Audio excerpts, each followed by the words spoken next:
લીંબડી શાળા નંબર 4 ખાતે સરકારી અને અર્ધ સરકારી પ્રાથમિક શાળાઓનું સીઆરસી કક્ષાનું ગણિત વિજ્ઞાન અને પર્યાવરણ પ્રદર્શન યોજાયું હતું। સુરેન્દ્રનગર જિલ્લાના ડાયટમાં માર્ગદર્શન હેઠળ અને સીઆરસી દેવરાજભાઈ સિંધવ દ્વારા શાળા નંબર 4 ખાતે ગણિત વિજ્ઞાન અને પર્યાવરણ પ્રદર્શનનું આયોજન કરવામાં આવ્યું હતું।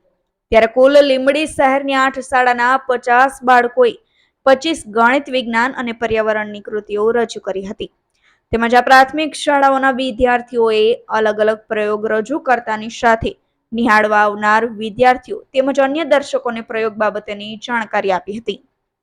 ત્યારે આ ગણિત વિજ્ઞાન અને પર્યાવરણ પ્રદર્શન નિહાળવા લીંબડી શહેરની પ્રાથમિક શાળાઓના બાળકો તેમજ શિક્ષકો આવ્યા હતા। ત્યારે આ તમામ કૃતિઓનું નિરીક્ષણ નિર્ણાયક તરીકે વજુભાઈ પનાડિયા અને દીપ્તિબેન પટેલે કામગીરી કરી હતી અને કૃતિ રજૂ કરનાર વિદ્યાર્થીઓને પ્રથમ, દ્વિતીય અને તૃતીય નંબર આપ્યો હતો। ત્યારે આજના ગણિત વિજ્ઞાન અને પર્યાવરણ પ્રદર્શનથી બાળકોને કંઈક નવું શીખવા મળ્યું હતું।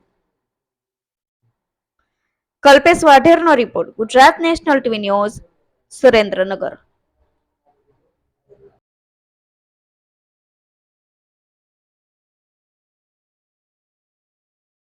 નમસ્કાર, હું પરાગની પ્રાથમિક શાળા નંબર 10 લીંબડીમાંથી આવી છું।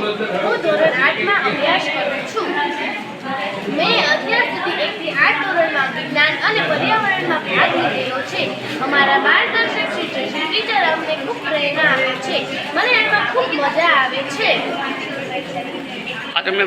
તમને જે પ્રોજેક્ટ બનાવ્યો એ કોના માર્ગદર્શન હેઠળ બનાવ્યો? જાતે બનાવ્યો કે કોઈ? અમને આ પ્રયોગ અમે અમારા ટીચર જયશ્રી ટીચરના માર્ગદર્શન હેઠળ બનાવ્યો છે। એમને અમે કીધું એટલે અમે જાતે બનાવ્યું છે। ખાલી અમારા ટીચરે અમને માર્ગદર્શન આપ્યું છે।